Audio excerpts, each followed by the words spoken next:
Dans ce schéma-là, du moment que tous les éléments sont connectés à votre box, vous cliquez sur Scan. Il y a un bouton Scan en bas ou numériser. Ça dépend de votre langue. Cliquez dessus. Et voilà, vous entendez le bruit. Ici, vous cliquez sur Ajouter une imprimante et lui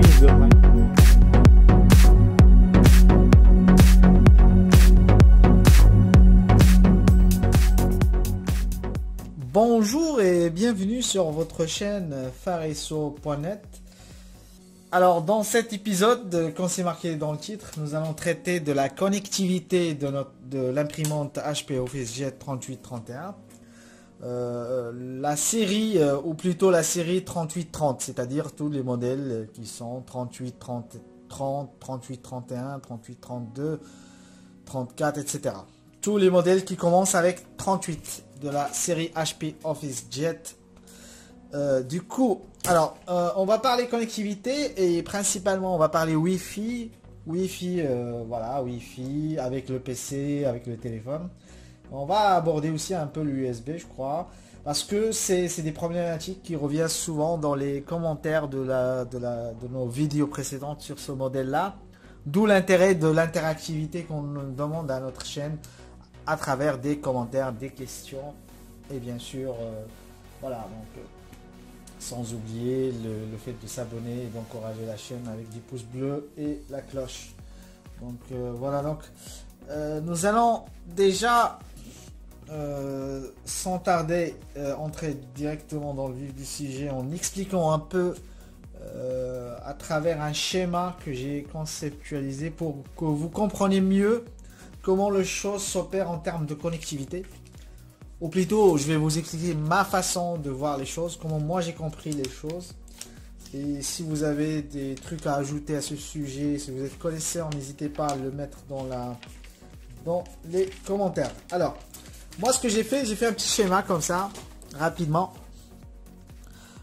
Pour moi, il y a deux schémas de connexion possibles, on va dire deux configurations, deux façons de voir les choses en termes de connectivité. La première façon, on va dire, c'est une façon plus simple. Où moi, je l'appelle une connexion one-to-one, c'est-à-dire imprimante device directement. Alors là, c'est l'imprimante, j'ai marqué printer. Là, c'est des PC, PC 1, PC 2, ça peut être PC portable, etc. Donc, ça, c'est téléphone, tablette. Alors, le schéma 1 commence, moi, je l'imagine. Donc, le one-to-one, par le téléphone, il n'y a qu'une façon de faire, c'est par Wi-Fi. Donc, là, j'ai marqué les Wi-Fi, c'est le trait discontinu, le trait pointu. Et continu, c'est l'USB. Donc, le téléphone ne peut se connecter à l'imprimante que par le Wi-Fi, on est d'accord. Par contre, le PC, on a deux façons de faire. On peut se connecter par l'USB ou par le Wi-Fi. Pour le coup, pour là, on est d'accord. Alors, je reviens juste pour l'histoire de l'USB. Alors, n'oubliez pas que votre imprimante est livrée avec un câble USB. Donc, vous le cherchez dans le carton, vous devez trouver normalement un câble USB dédié. Et le connecteur, il est là. C'est celui-là. Vous voyez, donc il y a là, si vous voyez pas très bien, il y a le symbole USB en bas. Donc, pourquoi je vous parle de l'USB? Parce que tout simplement, ça peut être un très bon moyen pour vous dépanner rapidement pour une impression rapide. Si vous êtes en galère en Wi-Fi, n'hésitez pas à brancher rapidement. C'est la solution la plus simple, on va dire, si vous avez un PC fixe et votre imprimante, ou un PC portable, hein, et votre imprimante, elle est proche de votre PC. Il n'y a pas de problème de distance. Dans ce cas-là, vous pouvez passer, si vous avez cette configuration-là, vous pouvez passer par l'USB, je vous conseille, pour vous dépanner rapidement. Ça, c'est juste entre parenthèses par rapport à... Malheureusement, moi, j'ai égaré mon câble USB, je ne sais pas où il est, mais je passe tout le temps avec le Wi-Fi pour imprimer ou pour communiquer avec mon imprimant. Alors, là, on a expliqué le premier schéma, donc c'est simple, c'est one-to-one, c'est votre imprimante qui est connectée avec la technologie Wi-Fi direct. Il faut que votre appareil soit mobile, c'est-à-dire téléphone ou tablette, soit équipé du Wi-Fi direct. Autant pour moi, direct. Wi-Fi direct. Donc ça c'est pour tout ce qui est appareil mobile. Le Wi-Fi direct, ça vous permet de vous connecter one-to-one. Votre imprimante, il reconnaît. Donc, quand vous allez partir, je vais expliquer ça aussi en détail après en termes de configuration. Mais comprenez là, je vous explique un peu juste le théorique pour comprendre ce que je vais faire après dans la manipulation. Donc, et dans le PC, pareil. Moi, je l'ai pas testé sur mon PC, mais apparemment, on peut se connecter directement en one-to-one en imprimante en Wi-Fi avec le PC. Mais sinon, avec le PC, la façon la plus simple, c'est l'USB. Si vous avez l'USB et vous êtes proche de votre imprimante, vous pouvez passer par l'USB pour vous dépanner plus rapidement. Ça, c'est le schéma 1. Le schéma 2, c'est le schéma que j'utilise moi actuellement et qui est le plus utilisé, je pense, actuellement. C'est de passer par une box. Et c'est ce que moi, je vous conseille de faire si vous avez une box chez vous. C'est-à-dire, vous avez une box déjà, voilà, ADSL ou fibre. Bon, vous avez une box. Une box, c'est un routeur, techniquement parlant. Un routeur, c'est un appareil qui permet de recevoir une connexion à partir voilà, de recevoir la connexion à partir en provenance de votre opérateur et de le dispatcher soit par réseau local Wi-Fi ou par réseau local câble Ethernet. Donc voilà, sans rentrer en détail sur des concepts de réseau local. Bon, ce que vous devez comprendre, si vous avez une box, c'est plus simple en termes de configuration. C'est-à-dire la box, par exemple en Wi-Fi, on va parler du cas Wi-Fi par exemple. Votre box, la seule façon de se connecter avec entre votre imprimante et votre box, c'est en Wi-Fi. On peut pas se connecter à la box en USB, sauf si la box en théorie, il n'y a que le Wi-Fi pour se connecter à l'imprimante. Après, votre box, il est forcément se connecter avec des autres appareils aussi en Wi-Fi, par exemple pour le mobile. Voilà. Là, on va ajouter une clé qui s'appelle, on va dire, Ethernet. Ça, c'est le câble réseau normal. Votre box peut être connectée avec vos PC, soit par câble ETH, Ethernet, c'est le câble réseau normal. On peut faire ça. Ou soit par Wi-Fi, comme on l'a dit sur l'autre schéma. Donc il y a deux façons de se connecter à votre box, soit par câble, soit par Wi-Fi. Dans ce schéma-là, du moment que tous les éléments sont connectés à votre box, à savoir imprimante, PC ou téléphone, etc. Et bien là, on a constitué un réseau local et votre imprimante est visible par tous les composants ou les devices ou les appareils qui sont connectés à votre box. Du moment que vos appareils sont connectés connectés à la box, ils peuvent voir l'imprimante. Et dans ce cas-là, la connectivité est plus simple, on va dire. Voilà. Là, c'est en théorie. J'ai expliqué en théorie comment ça se passe en termes de connectivité en deux schémas, en one-to-one ou en réseau local, on va dire simplifié. Voilà. Donc, ça, c'est en théorie. La connectivité, la configuration de la connexion Wi-Fi sur l'imprimante. Alors, sur votre imprimante, dans votre écran d'accueil, vous allez cliquer sur l'icône avec l'antenne avec des ondes. Vous cliquez ici. Normalement, vous allez avoir les informations de connexion si vous êtes déjà connecté. C'est mon cas. Si vous êtes connecté la première fois ou si vous voulez resetter, c'est-à-dire refaire normalement vos paramètres de connexion, vous passez par l'engrenage. Normalement, moi je suis déjà connecté, donc je vais vous simuler la nouvelle connexion par exemple. Il y a deux façons de faire. Il y a assistant de configuration sans fil et le Wi-Fi Protected Setup, c'est-à-dire le WS. Moi personnellement je passe par la première, c'est-à-dire l'assistant de configuration Wi-Fi. Le WPS, c'est une façon, on va dire, plus sécurisée de se connecter avec votre routeur. Voilà, c'est une couche de sécurité supplémentaire, c'est ce que j'ai compris. J'ai pas utilisé cette façon, mais on va l'explorer rapidement. Vous pouvez cliquer. Ah non. Vous pouvez cliquer sur Protected, le WS, le Wi-Fi Protected Setup, si vous voulez passer par ça. Alors il vous dit que vous êtes déjà connecté. Est-ce que vous voulez vous configurer à nouveau? Bon, je vais dire oui, mais je vais pas aller jusqu'au bout. Juste pour vous montrer. Dans cette méthode WS, vous avez deux façons de faire. Soit vous passez par le bouton, WS, soit par le code PIN que que vous devez saisir sur votre page d'administration de routeur. Donc voilà. Le bouton, si vous cliquez dessus, il va vous dire... en fait, c'est un assistant aussi. Hein, il va vous dire toutes les étapes comment faire. Normalement, vous ne devez pas vous perdre. Alors, pour le WS par le bouton, il faut toucher démarrer, puis appuyer. Voilà. Il faut déjà que vous ayez le bouton WS sur votre routeur. Chose que j'ai pas moi, je crois. J'ai cherché rapidement sur mon routeur. C'est pour cela que je suis pas passé par cette méthode-là. Mais si vous êtes intéressé par cette méthode et vous avez le bouton, là c'est bien expliqué. Donc vous n'avez qu'à suivre les instructions. Et après avoir cliqué pendant 3 secondes sur le bouton sur votre routeur, vous cliquez sur démarrer et vous faites la suite de la configuration. Après, voilà, c'est clair, c'est simple. L'autre façon, c'est le code PIN. Normalement, votre imprimante va vous générer un code PIN. Normalement, voilà.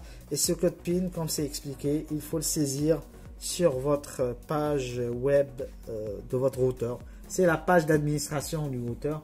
Et ça permet de sécuriser cette connexion-là avec votre routeur, entre votre routeur et votre imprimante. Voilà. Moi personnellement, comme j'ai dit, j'utilise pas cette méthode, donc je vais vous expliquer l'autre méthode qui est la méthode la plus simple pour moi. C'est la méthode par l'assistant de configuration sans fil. Alors, pardon, là, je suis gouré. Non, l'assistant configuration sans fil. C'est ici normalement, je clique ici. Pareil, il trouve que la connexion est déjà faite. Si vous voulez pas changer, vous modifiez rien. Si vous n'avez pas de connexion établie, normalement vous allez trouver un assistant.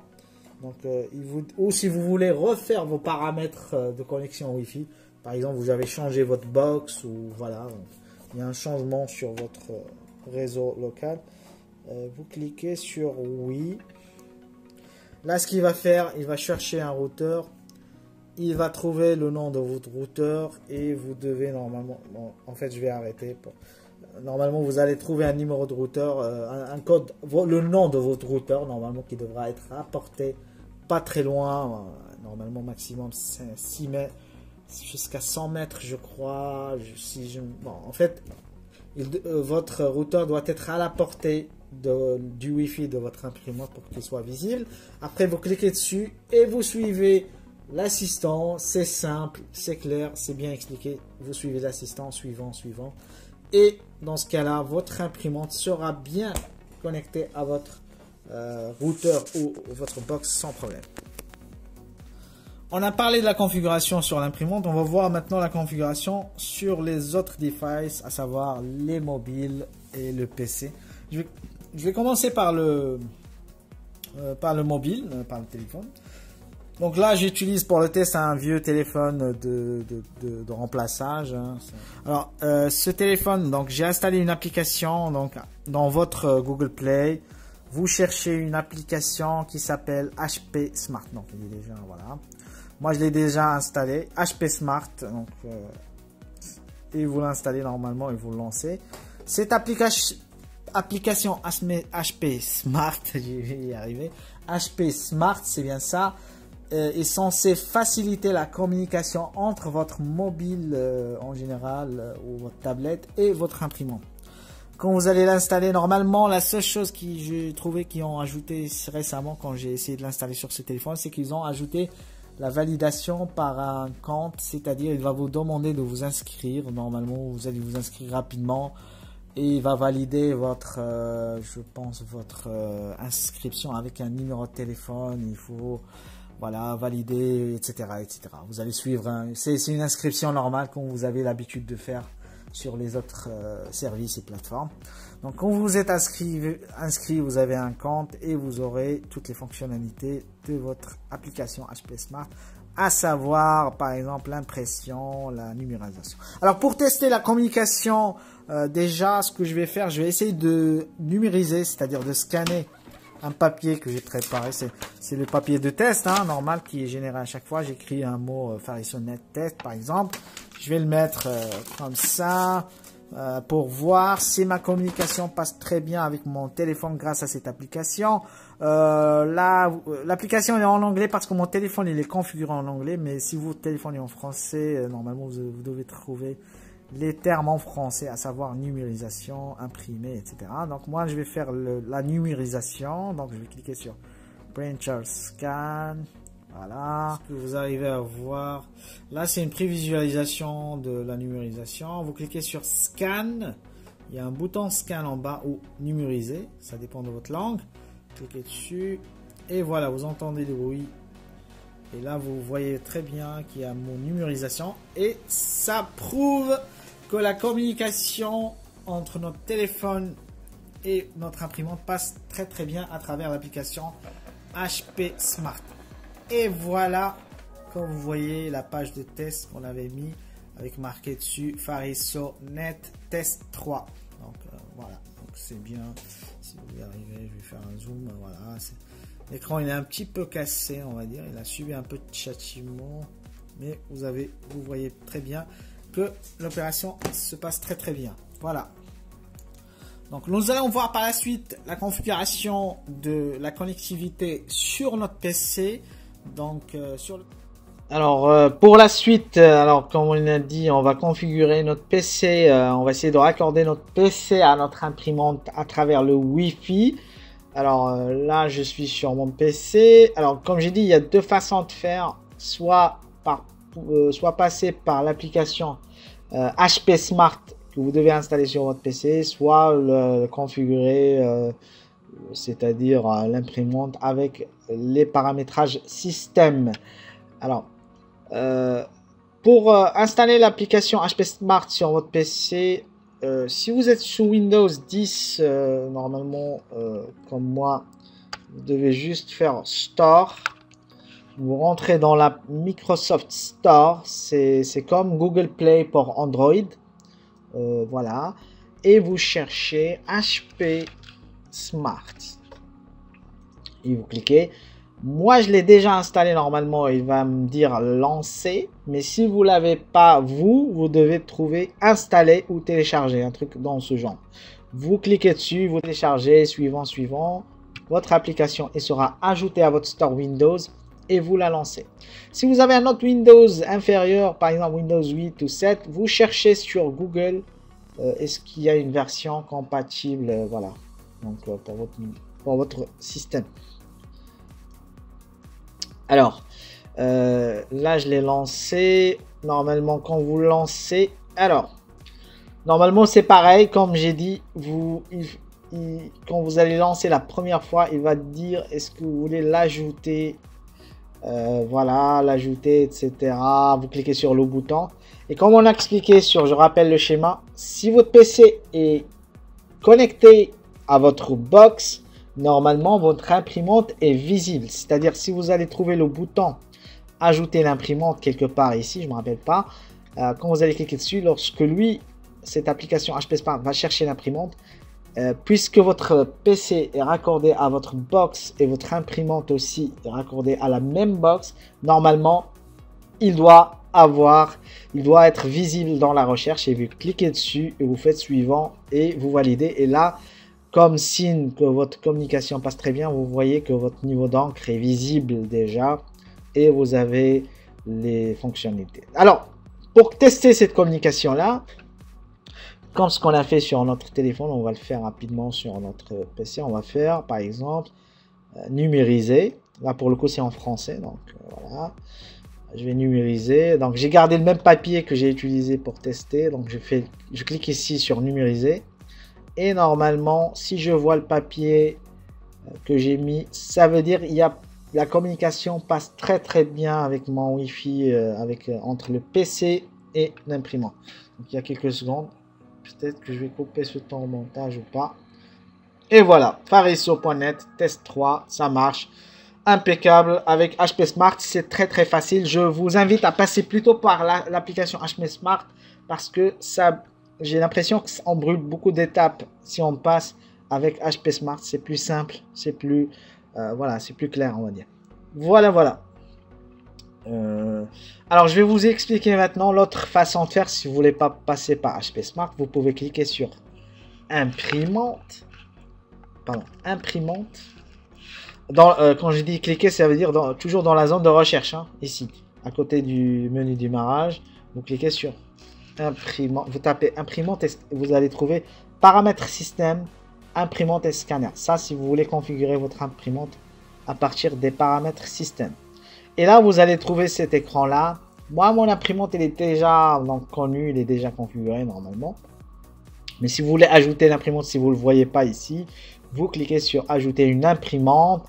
Et lui, il devra chercher, comme j'ai dit, du moment que votre PC est raccordé à la même box, au même réseau, on va dire. Si votre PC est raccordé au même réseau que votre imprimante, il ne devra pas trouver de problème à l'identifier, à la visualiser normalement.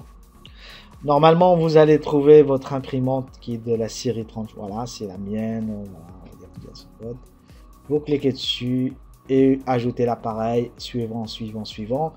Et votre connexion Wi-Fi est bien établie. Ça, c'était la deuxième méthode par les paramètres système. Voilà, alors nous sommes arrivés à la fin de cette vidéo, mais j'ai un message très important à vous transmettre. Alors, si vous n'êtes pas encore abonné à la chaîne, je vous invite vivement à vous abonner à la chaîne et à faire les pouces bleus, la cloche et les commentaires pour cette vidéo et pour toutes nos autres vidéos. Si vous ne connaissez pas la chaîne avant cette vidéo, laissez-moi quelques secondes pour vous expliquer un peu. Notre chaîne, c'est une chaîne digitale technique. C'est une chaîne technique qui traite des problématiques du digital, du technique, à savoir les astuces, les tutoriels, des softs, voilà, des cours, etc. Donc des jeux, des tests de jeux gaming. Et aussi il y a des problématiques de tests, unboxing de produits de quotidien et aussi leur dépannage et réparation aussi. On traite de dépannage, de réparation, voilà. Donc voilà, plein de vidéos de contenu pour votre vie quotidienne, digitale, technique et aussi bricolage. Et voilà, donc n'hésitez surtout pas à supporter la chaîne et à nous aider car on compte vraiment sur vous déjà pour atteindre notre premier objectif qui est un objectif de court terme pour atteindre nos premiers 1000 abonnés. Malheureusement, au moment où vous voyez nous avons enregistré ce message, nous étions toujours en dessous de 1000 abonnés. Si vous arrivez quand même après avoir atteint cet objectif de 1000 abonnés, abonnez-vous quand même et soutenez-nous quand même pour atteindre quand même, pourquoi pas les 10 000 ou les 100 000 abonnés. Voilà. Donnez-nous de la force, on compte vraiment sur vous pour produire d'autres contenus de qualité utiles pour votre vie digitale et technique et bricolage. Sur ce, je vous dis merci et à très bientôt. Au revoir.